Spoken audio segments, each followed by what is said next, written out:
Vladimir Putin recusou oficialmente as negociações, e no Kremlin a guerra contra a Ucrânia foi publicamente chamada de decisiva, que os russos devem vencer a qualquer custo. O porta-voz do Kremlin, Dmitry Peskov, começou a se esquivar e declarou que Putin está pronto para negociações, mas não sairá da Rússia para essas conversas. Se Zelensky quiser negociar, que vá a Moscou. Além disso, o Kremlin afirmou que não é momento para negociações. Zelensky disse que Putin, como um rato sarnento, teme sentar com ele à mesa de negociações e encará-lo nos olhos. Como ficou claro, Putin recebeu proposta do Cazaquistão como local de encontro, mas também teve medo de ir. Mas esse comportamento tem explicação. Putin quer continuar a guerra, pois logo após o fim da guerra existe um risco real de ele perder o poder, ou até mesmo a vida. E eu vou explicar neste episódio o porquê disso. Meu nome é Alexei Petty. Hoje é 24 de setembro. Antes de começarmos, lembre-se que neste canal do YouTube trazemos notícias diárias para você ficar por dentro de tudo. Por isso, recomendo se inscrever neste canal do YouTube e deixar um like neste episódio. Para apoiar este canal no YouTube, faça uma doação pelos links e dados na descrição do vídeo, onde está escrito Apoiar o canal do YouTube. Alexei Petty.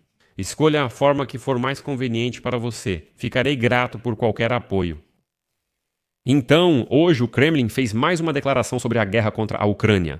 Em Moscou, chamaram a fase atual de a mais crítica e decisiva para a Federação Russa. O porta-voz do ditador russo, Dmitry Peskov, declarou que o país agressor deve vencer a guerra.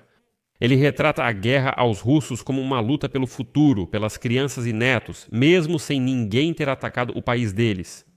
Citando Peskov, ouçam, há uma guerra acontecendo ao nosso redor. Agora é a fase mais aguda dessa guerra. Ela é bastante decisiva. Precisamos vencê-la pelos nossos filhos, pelos nossos netos, pelo futuro deles. Aqui lembro que desde 24 de fevereiro de 2022, as autoridades russas chamam oficialmente a invasão em larga escala da Ucrânia de Operação Militar Especial. Anteriormente, na Rússia, as pessoas eram perseguidas, presas, espancadas e assim por diante por usarem a palavra guerra. Recentemente, o Kremlin tem falado cada vez mais em guerra, e não apenas em operação militar especial. Mas, sabe, para um russo, a palavra guerra significa prisão, mas para Peskov e outros como ele, não. Veja bem, não confunda. E, nesse contexto, durante seu discurso na Assembleia Geral da Organização das Nações Unidas, Zelensky afirmou que Putin evita intencionalmente e covardemente qualquer negociação com ele. Citação: o representante da Rússia está presente aqui, mas, é claro, não é aquele que realmente toma as decisões. Esse homem tem medo de sentar cara a cara com a Ucrânia e com o mundo e admitir abertamente que ele só quer a guerra. A Rússia usa o direito de veto no Conselho de Segurança da Organização das Nações Unidas exclusivamente para prolongar a guerra e continuar os assassinatos. O Kremlin não quer paz, mas procura formas de manter a agressão. Zelensky ressaltou que garantias reais de segurança devem impedir que a Rússia volte a cruzar a fronteira da Ucrânia. E além disso, Zelensky faz um apelo aos Estados Unidos da América, ao Reino Unido, à França e à China para agirem juntos, em conjunto. Segundo ele, só uma voz unida da comunidade internacional pode fazer a Rússia parar a guerra. O presidente da Ucrânia destacou que a China tem influência sobre o Kremlin, enquanto a Rússia, por sua vez, teme os Estados Unidos da América. Citação: sejam uma força ativa, hajam juntos, unam-se para parar a guerra da Rússia. Sabemos garantir a segurança. Agora é preciso um grande impulso para a Rússia avançar rumo à paz. Após a declaração, o Kremlin tentou se justificar. Peskov declarou que um encontro entre Putin e Zelensky sem preparação prévia é uma ação de marketing que, supostamente, está fadada ao fracasso. Claro, o porta-voz do Kremlin não esqueceu de lembrar da proposta absurda anterior do presidente da Ucrânia de ir a Moscou. E como declarou esse ser de sobrenome Peskov? Citação: por que não vir se você está aberto ao diálogo? Parafraseando, o seu ditador careca Putin, por que ele não vai a algum lugar para negociações, se ele está aberto ao diálogo? No Kremlin, durante todos esses anos de guerra, dizem que Putin está aberto ao diálogo. Então, se ele está aberto ao diálogo, por que ele tem medo, desculpe a expressão, de sair do seu bunker? Bem, nesse caso, o Peskov deveria ter ficado calado. Mas, de qualquer forma, o rebanho russo vai engolir isso também.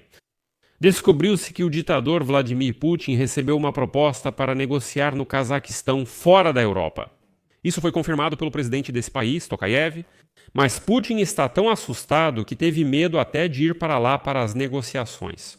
A proposta foi feita pelas equipes de Zelensky, do presidente Donald Trump, líderes europeus como Emmanuel Macron e pelo presidente da Turquia, Recep Erdogan. Todos eles disseram a Putin: vamos negociar, se quiser pode ser até no Cazaquistão.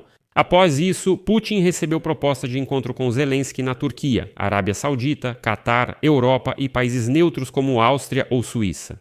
Mas o Kremlin se recusava categoricamente a mandar seu ditador Putin para qualquer lugar.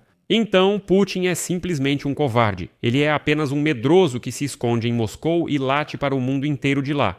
Bem, o triste é que o mundo não consegue se livrar dessa sujeira chamada Vladimir Putin. Mas no Kremlin, até o Trump já virou ruim, então eles meio que não querem mais negociar nem com ele. A fala do presidente dos Estados Unidos da América, Donald Trump, sobre possível vitória total da Ucrânia na guerra está ligada às negociações com Volodymyr Zelensky. Foi o que disse o porta-voz do presidente russo, Dmitry Peskov. Citação: ontem houve um encontro entre eles.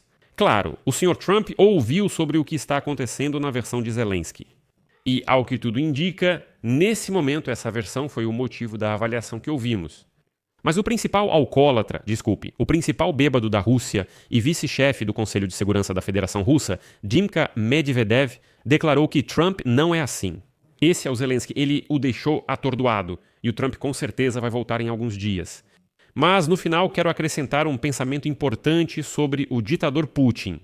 Para ele, a guerra contra a Ucrânia é uma guerra existencial, para ele pessoalmente. Afinal, depois que ela terminar, ele provavelmente perderá o poder. Ou enfrentará a tarefa impossível de explicar e curar a nação, com a qual nem mesmo o seu autocracismo conseguirá lidar. Ele precisa apresentar a essas mães de soldados, aos veteranos da Rússia, algum tipo de vitória e tão convincente que a dor deles seja amenizada. Caso contrário, Putin terá que manter o conflito até o fim do seu governo ou de sua vida. Para que ele não precise depois dar explicações, nem mesmo para esses russos ignorantes, de que não houve vitória nenhuma, que a Rússia perdeu centenas de milhares e que os soldados destruíram a economia, jogaram o país na miséria. E tudo isso para quê? Não está claro. Isso soa triste, mas a Rússia é um país capaz de suportar até mesmo alguns milhões de vítimas. Os próprios russos estão dispostos a viver na pobreza por causa da guerra. Eles estão prontos para isso e Moscou ainda aguenta essa dor econômica. E quando isso se tornar insuportável, a China, seu principal patrocinador, provavelmente encontrará uma maneira de ajudar. E essa é a tristeza dessa situação. Para concluir, acrescento um pensamento sobre Donald Trump que me impressionou muito. Ontem, na rede social, Trump praticamente admitiu sua própria ignorância. Depois desses 9 meses de esforços de paz, citação de Trump: ao entender totalmente a situação militar e econômica entre Ucrânia e Rússia, acredito que a Ucrânia pode vencer e que a economia russa vai parar. Uma pergunta. E durante todos os 9 meses do segundo mandato presidencial, Trump não sabia e não via nada. Então, com o que ele estava ocupado? Sabe, depois de 9 meses de esforços de paz, dizer que só quando eu soube e entendi completamente a situação militar e econômica, isso soa ridículo. Isso soa extremamente triste para o líder de um país que antes era chamado de líder do mundo livre. Mas aqui vou por reticências. Sua opinião, suas conclusões, escreva nos comentários abaixo deste episódio. Inscreva-se no canal, ative o sininho e não se esqueça de deixar o like. É isso. Se cuidem e até mais.